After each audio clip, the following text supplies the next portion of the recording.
시청자 여러분, 혹시 지난 3월 인천의 한 초등학생에게 일어난 끔찍한 살인사건 기억하십니까? 저는 벌써부터 이 소식 전한다고 생각하니까 가슴 속에서 뭔가 이렇게 꽉 맺히는 게 있는데요. 불과 17살밖에 안 됐습니다. 용의자가. 그런데 17살 소녀가 8살 어린아이를 유괴를 해서 살해를 했다. 그리고 시신도 유기를 했다. 굉장히 충격적이었죠. 최근 피해자 어머니가 쓴 탄원서가 인터넷과 SNS상에서 급속도로 퍼지고 있다고 합니다. 가해자들은 12명이나 되는 변호인단을 꾸렸습니다. 우발적으로 저지른 범행이라고 주장하고 있습니다. 가해자는 정신과적 소견으로 형량을 줄이려 하고 있습니다. 형량이 줄어서 가해자가 사회에 복귀한다면 이들은 20대 중반밖에 되지 않을 것입니다. 이렇게 얘기를 하고 있습니다. 피해자 어머니가 왜 이리 탄원서 썼을까요? 탄원서 마지막 부분에 눈물로 어머님들께 호소드립니다. 이렇게 간곡하게 호소를 하고 있습니다. 왜 피해자 어머니가 이런 글을 올리게 됐을까요? 여러분, 지난 주말 SBS 그것이 알고 싶다 보셨습니까? 이 범인 17살 소녀 그리고 공범으로 알려진 19살 소녀에 대한 재판이 진행되고 있는데 이 재판 과정에서 나온 진술 내용들이 알려지면서 이번 사건 다시 한번 주목을 받고 있습니다. 그래서 주영진의 뉴스 브리핑에서는 그것이 알고 싶다에서 나온 내용들을 중심으로 해서 다시 한번 시청자 여러분들께 이 사건 설명드리고 여러분들은 정말 어떻게 생각하실지 도대체 무엇이 문제인지 한번 생각을 해보려고 합니다. 첫 번째 질문은 우리 김태현 변호사에게 드리겠습니다. 지금 재판 진행 중인데 같이 재판받는 겁니까? 따로따로 재판받는 겁니까? 일단은 공범으로 같이 기소가 됐습니다. 첫 번째 이제 공판 준비 기일이 있었고요. 거기서 이제 여러 가지 주장들이 나온 겁니다. 공판 준비 기일은 쟁점을 정리하는 기일입니다.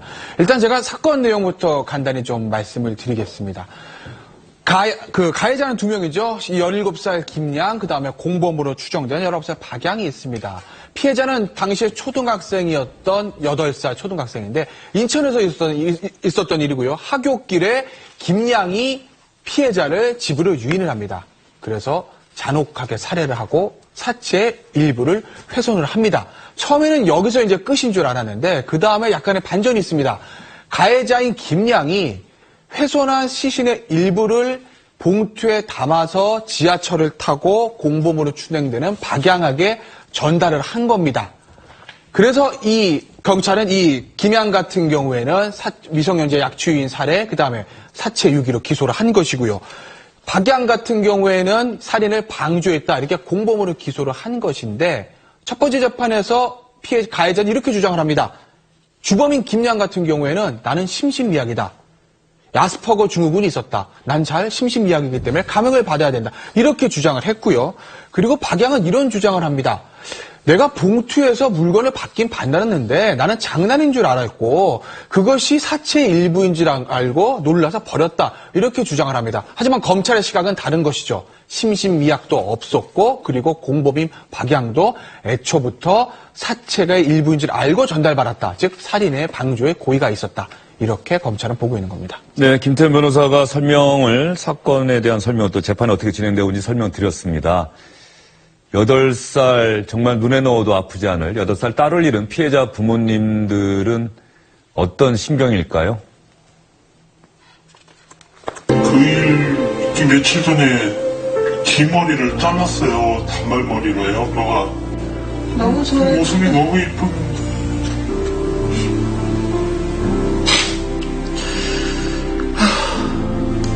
그런 애를 이제는 볼 수가 없으니까.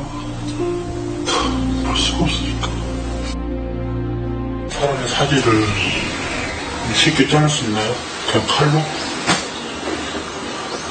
내가? 자, 어떻게 그렇게 할 수 있었는지 상상이 안 가고 이해도 안 가고 열불이 납니다. 거기서. 우리 딸은 거기가 익숙한 곳이고 따라만 해도 거기 공원에 자주 나가서 앉아있던 애거든요. 몇 년을 한 아파트에서 같이 있었던 애들인데. 그러면 피해자 어머니가 그것이 알고 싶다가 지난 주말에 방송되지 그렇죠. 않았습니까? 예. 그것이 알고 싶다를 통해서 이번 사건이 재조명되고 그 다음에 이렇게 탄원서를 쓴 바로 건가요? 다음 날 예. 다음 아고라에 이제 포털이 있었는데요. 거기다 이제 이 땅의 모든 부모님들의 탄원 동의를 구합니다. 이렇게 해서 글을 올린 거죠.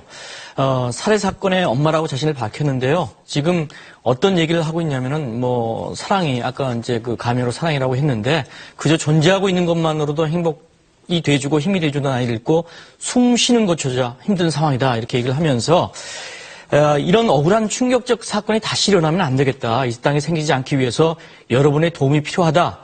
탄원 동의 내용을 댓글로 달면은 이를 재판에 제출하겠다 이렇게 밝혔어요. 그래서 아까 그런 글을 올렸고요. 현재 이제 탄원 호소문에는 거의 22,000명 거의 가깝게 청원 의사를 밝힌 상황입니다. 그런데 지금 이 어머니가 탄원서 쓰고 그런데 공범 말입니다. 공범 김영환 기자. 네. 공범인 박양 19살 박양으로 그것이 알고 싶다 해서 방송이 되는데 그렇습니다. 박양의 변호인단이 몇 명이라고요? 12명이라고 하고요. 12명이요? 네, 그것이 알고 싶다 해서 확인한 내용입니다. 저 인터넷 글을 보면은 가해자들의 변호인단이 12명이 돼 있는데 사실은 박양의 변호인단이 12명입니다. 그리고 그 구성을 보면은 부장검사 출신이 2명이고 또 부장 판사 출신이 또 2명입니다. 또 부장검사 중에는 이 사건의 관할지인 인천지방검찰청 부장검사가 또 포함되어 있습니다. 나머지 변호인들도 모두 그 대형 로펌 소속입니다. 그래서 이 부장검사를 한 명 선임을 하려면은 수천만 원에서 억대까지 드는데 과연 이 박영의 부모가 누구이길래 이렇게 복잡하지도 않은 사건에 12명이나 되는 변호인을 고용했을까? 이것이 상당히 궁금증이 인터넷 통해서 제기가 되고 있는데요. 경찰은 이 박양의 신원 그리고 가족에 대해서 일치 함구하고 있고 그래서 뭔가 이 보이지 않는 손이 경찰에까지 또 작용하고 있는 것이 아닌가 이런 또 의심이 인터넷 통해서 제기가 되고 있습니다. 그것이 알고 싶다 보니까는 변호인단에 소속된 변호사들의 경력도 화려해요. 부장검사 출신, 특히 인천 지역 부장검사 출신도 있고 말이에요. 이 정도면 수임료가 어느 정도나 들까요? 물론 12명 중에서는 이제 파트너 변호사도 있고 로펌의 그 밑에 있는 이제 주니어 변호사들도 포함해서 12명일 건데 어쨌든 각종 대형 로펌의 전관 변호사까지 해서 12명의 재판을 꾸렸다고 하면 참고로 말씀드리면 삼성의 이주영 부회장의 변호인 수가 제가 11명을 알고 있습니다. 이주영 부회장보다 한 명 많은 거죠. 12명의 변호인단을 꾸리려고 하면 그 변호사비가 아무리 적게 잡아도 억대는 넘어갈 겁니다. 왜냐하면 더군다나 주범인 김양 같은 경우에는 무죄를 주장한 건 아닙니다. 본인의 살해는 인정을 해요. 다만 심신미약이니까 감형 이거를 주장하는 건데 이 공범인 박양 같은 건 지금 무죄를 주장하는 것이거든요. 나는 이 주범이 살인하지 전혀 몰랐다. 그리고 나는 그 사체 일부인지를 모르고 받았어. 이게 무죄를 주장하는 것이기 때문에 재판이 굉장히 어렵고 힘들 겁니다. 그러니까 변호사들 입장에서 보면 살인의 방조를 무죄로 만들어준다. 이걸 조건으로 해가지고 거액의 어떤 수임료를 요청할 수 있는 것이고 그러니까 그 상황에서 12명의 변호인단을 꾸리려고 하면 글쎄요 억대도 그냥 1억 2억은 아닐 거고 저는 더 나올 수도 있다고 봅니다. 가해자, 범인으로 지목이 돼서 혼자 범행을 했다고 하는 17살, 지금 그것이 알고 싶다 해서는 김양이라고 했나요? 김양으로 표현이 됐는데, 김양은 조현병, 또 아스퍼거 증후군, 이런 어떤 정신적 질환을 이유로 되고 있고, 심지어는 범행 당시에는 심신미약 상태가 아니었지만은 범행 전후로는 심신미약 상태였다. 이런 논리를 펴고 있습니다. 피해자 어머니가 아마 그래서 정말로 많이 화가 나시고 또 더 많이 슬퍼지시고 그래서 탄원서를 올리신 것 같은데 범인으로 지목된 김양 평소에 어떻게 지냈는지 그것이 알고 싶다 팀에서 동네 이웃 주민들 만나서 들은 이야기가 있습니다. 과연 법정에서 주장한 대로 정신적 질환을 앓고 있는 그런 느낌을 받았었는지 이웃 주민들의 이야기 한번 들어보시죠. 실상을 보면 애가 정말 순하게 그냥 평범하게 보여요. 엘리베이터에서 엄마랑 얘기하는 것들이 너무 똑똑했대요. 애가 성적하고 떠나서 대화하는 자체가 엄마랑 얘기하는 수준이 얘가 되게 똑똑한 애구나 그렇게 판단을 했다고 하더라고요. 집이 내키는 대로 한 게 아니라 그런 행동을 할 때도 또 다른 사람의 눈을 의식하고 혹시 내가 이런 행동을 하다가 경찰에서 이제 처벌을 받거나 걸리지 않을까 이런 거에 대한 걱정을 하면서 이제 그 행동을 선택을 한 그런 모습들이 보이는 거고요. 이미 저곳은 가해자에게 내가 시체 처리를 한 다음에 유기 장소로서 생각해 놓은 곳이에요. 몰랐는데도 불구하고 여기다가 해야지라고 즉흥적으로 생각할 만한 사건이 전혀 아니라는 거죠. 조현병인 사람들이 저지르는 범죄는 공통적인 특징이 있는데 그것은 이제 시신을 유기할 때까지 온전한 정신을 유지하기가 굉장히 어려워서 현장을 정리를 못한 채로 여하튼 검거되거나 이런 경우들이 훨씬 많아가지고 그런데 지금 이 사건 같은 경우에는 문제는 이제 아이를 사망에 이르게 하고 난 다음에 굉장히 고도의 집중력이 필요한 행위들을 사실은 시신 유기 시에 이제 했다는 거죠. 자, 전문가와 입주민들의 이야기는 그런 거 아니다라고 얘기를 하는데 그렇죠. 그럼 여기서 조현병 아스퍼거 증후군이 어떤 질환인지 좀 설명이 필요할 것 같습니다. 네, 조현병에 대해서 우리 지난 4월에 한번 여기 전문가 모시고 얘기를 한 적이 있는데요. 조현병의 원래 병명은 정신분열증입니다. 그런데 그렇게 얘기를 하면은 좀 사회적으로 좀 안 좋으니까 조현병이라고 이렇게 이름 바꾼 거고요. 조현병 중에 이제 그게 바로 아스퍼거 증후군이라고 이게 이제 지능이라든가 다른 거는 일반인하고 똑같은데 사회에 적응을 못하는 어떤 그런 것들인 것이죠. 그래서 이제 자폐성 장애 하나다. 그래서 인지 능력 지능은 이제 우리하고 똑같지만은 사회적 의사소통 능력이 떨어진다. 그래서 특정 분야에 또 집착하는 그런 것이다. 그래서 이제 아까 말씀하신 대로 김향이 사건을 할 때는 어머니 선글라스 끼고 다른 데로 왔다 갔다 하면서 아주 지능적으로 범죄를 하지 않았습니까? 그런데 그때는 심신미약 상태가 아니었다는 것을 변호인들도 인정을 했어요. 그런데 살해 당시에는 그랬지만 살해하기 전과 살해하기 후에는 심신미약 상태였다. 이렇게 주장을 함으로써 이제 감형을 받으려고 하는 그런 거죠. 네, 이번 사건을 수사해서 검찰에 넘겼던 이 수사경찰과도 주영진 뉴스브리핑팀에서 통화는 해봤습니다만 이 통화 내용을 이 소식 전하는 맨 마지막에 여러분께 전해드리겠습니다. 경찰이 어떤 각오로 수사했는지 한번 여러분 짐작할 수 있는 대목이고요. 이번 사건에서 또 하나 주목되는 부분이 2살 많은 가해자 김양보다 2살 많은 공범 박양 있지 않습니까? 이 두 사람이 이 김양이 범행을 저지르는 동안에도 또 전후로 해서 문자를 주고받았다는 것을 경찰 수사 과정을 통해서 밝혀졌거든요. 어떤 문자들 주고받았는지 한번 보시죠.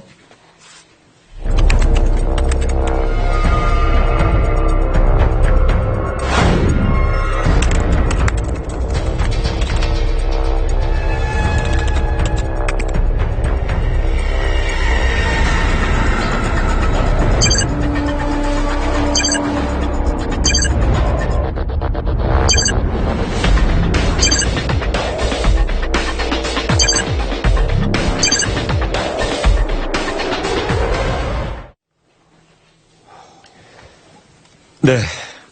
그것이 알고 싶다 해서 재현한 장면입니다. 김하원 기자. 네. 정말로 저랬다고 믿기가 어려울 정도의 내용들입니다. 저 내용 정말 영화에나 나올 법한 그런 얘기인데 내용도 살벌하지만은 저 어린 소녀들이 그거를 아무렇지도 않게 저런 대화를 나눴다는 게 정말 섬뜩합니다. 이 두 사람은 저 문자뿐 아니라 장시간 또 통화를 했다고 해요. 근데 공범으로 이제 지목된 박양이 경찰에서 저걸 추궁당하니까 자기는 그동안 두 사람이 이제 캐릭터 놀이를 하면서 만났기 때문에 역시 그것을 하는 거로 생각했고 정말 이게 현실이라고 생각하지 않았다 이렇게 또 변명을 하고 있습니다. 캐릭터 놀이, 캐릭터 커뮤니티에서 만났다. 그런데 사실 저 놀이를 아는 10대에서 20대 젊은 층들은 캐릭터 커뮤니티 이 놀이, 역할극 놀이 하면 다 알지만 사실 저도 잘 몰랐고요. 예, 저도 이번 처음 알았어요. 예, 어떤 건지 좀 설명이 필요할 것 같습니다. 일단은 캐릭터 커뮤니티, 캐릭터가 모이는 사회라는 것이죠. 그러니까 인터넷 가상 공간에 하나의 어떤 커뮤니티를 만들고 거기서 각자의 캐릭터를 부여해서 역할들을 하는 겁니다. 그러니까 제가 간단하게 예를 들어서 설명을 드리면 여기 있는 저희 네 사람이 우리 주영진 앵커가 주도를 해서 예를 들어서 인터넷에 청와대라는 커뮤니티를 만듭니다. 그럼 우리 네 사람이 거기다 가입을 하는 거죠. 주영진 앵커는 대통령 역할, 비서실장 역할, 정무수석, 민정수석 이렇게 각자 역할을 부여를 하고 그 가상 공간에서 대통령도 되고 비서실장이 되고 민정수석이 되고 정무수석이 내 이렇게 캐릭터를 또 내가 그려서 그렇죠. 만들어내고 예, 그래서 오늘 장관 임명을 어떻게 할까? 야당은 어떻게 해? 이런 놀이를 하는 겁니다. 이게 이제 캐릭터 커뮤니티라는 건데 문제는 이제 이 공범인 박양이 가입했던 커뮤니티가 조금 잔인한 내용들이 좀 들어있었다고 해요. 그래서 이것이 영향을 끼친 것이 아니냐는 뭐 이런 관측도 있는데 여기서 우리가 하나 더 꼭 주의해야 될 건 이 박양이 그 캐릭터 커뮤니티에 뭐 영향을 받았는지 변론으로 하고 캐릭터 커뮤니티 자체가 문제 있다는 건 아닌 거죠. 왜냐하면 거기에서 활동하는 사람들은 아무런 문제가 없지 않습니까?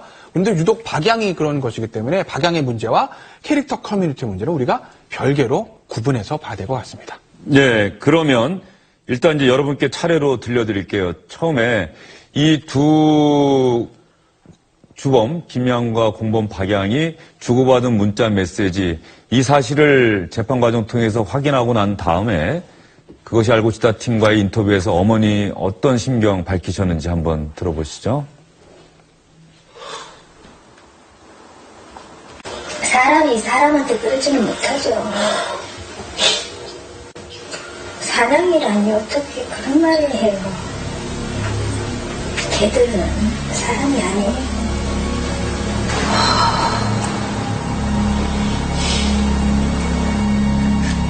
그 예쁜 애를 어떻게 걔들은 그게 장난이 돼요? 네, 피해자 어머님 말씀 그대로입니다. 한 소중한 생명을 앗아갔는데 그게 어떻게 장난이냐, 게임이냐 이렇게 얘기하셨고요. 공범 박양의 변호인단 12명이라고 얘기 들으셨죠? 이런 상황 전에 듣고 이번 사건 수사했던 경찰관 주영진의 뉴스브리핑과의 인터뷰에서 이렇게 얘기를 했습니다. 우리가 최소한 수사해가지고 아마 그렇게 판단이 또 나오리라고 믿고 있습니다. 저는 물론 변호사들이 또 하면은 또 또 어떤 변수가 생길지 모르겠지만 정당한 죄값을 치러야 되지 않겠습니까? 정당한 죄값을 치러야 하지 않겠습니까? 이 경찰관의 말씀 그대로 돼야 하지 않겠느냐, 돼야 한다고 지금 피해자 어머님이 다음 아고라에 탄원서 올리셨고 지금까지 오늘 오전까지 16만 명이 서명을 하셨다고 합니다. 앞으로도 더 많이 서명하시게 되면 이 탄원서를 재판부에 제출하겠다는 게 피해자 어머님의 생각이신 것 같고요. 조금 전에 캐릭터 커뮤니티 관련해서 김태현 변호사가 중요한 얘기했습니다. 이 캐릭터 커뮤니티 활동, 이 역할극 놀이를 많은 젊은이들이 하고 있는데 그 모든 젊은이들이 이런 행동을 하는 건 아니지 않느냐. 그렇다고 한다면 도대체 이번 사건과 관련해서 우리 사회, 우리 어른들이 과연 어떤 일을 해줘야 하는 것이냐. 그래서 제2의 이런 사건들 막을 수 있겠느냐. 이 부분과 관련해서 그것이 알고 싶다 팀에서 인터뷰한 전문가들의 이야기 들어보시죠. 그리고 여러분들도 한번 생각해 보시기 바랍니다. 이런 범죄를 볼 때 하나는 화약, 또 하나는 뇌관 혹은 심지, 그 다음에 불. 이 세 가지가 만났을 때 뻥 하고 터지잖아요. 그럼 이 사건에서 과연 이 커뮤니티라는 것 혹은 고음을이라는 것의 섭취가 과연 어떤 역할이냐. 가장 쉽게 볼 때는 불을 당기는 역할이 될 수 있겠지만 사회관계가 튼튼하고 개인적, 인격적, 정신적 문제가 없다라고 한다면 이런 사건 안 생긴다고 봐도 과언이 아닌 거죠. 현실에서 이제 불만이 많던 청소년들이 이제 사이버상에서 자기가 원하는 그런 아이덴티티, 정체성을 만들어가고 이미지 메이킹을 해서 이루어는 이런 구축된 세계에서 일방적으로 나와라, 유해하다. 이거는 어떻게 보면 더 반발심을 부를 수 있을 것 같고요. 그렇기 때문에 또 미디어 교육이라는 것이 좀 필요하다라고 보는 게 아이들을 바다에 그냥 빠뜨리고 수영하라고 하지 않듯이 정보의 바다에 그냥 빠뜨릴 수는 없는 거거든요. 예, 우리 사회가, 우리 어른들이 정말 무엇을 해야 할지 좀 더 생각해 봐야 하는 것 아닌가 싶습니다. 그리고 더 중요한 점, 이런 끔찍한 행동을 했다면 거기에 상응하는 정당한 죄값을 치러야 한다는 경찰관의 말 다시 한번 생각합니다.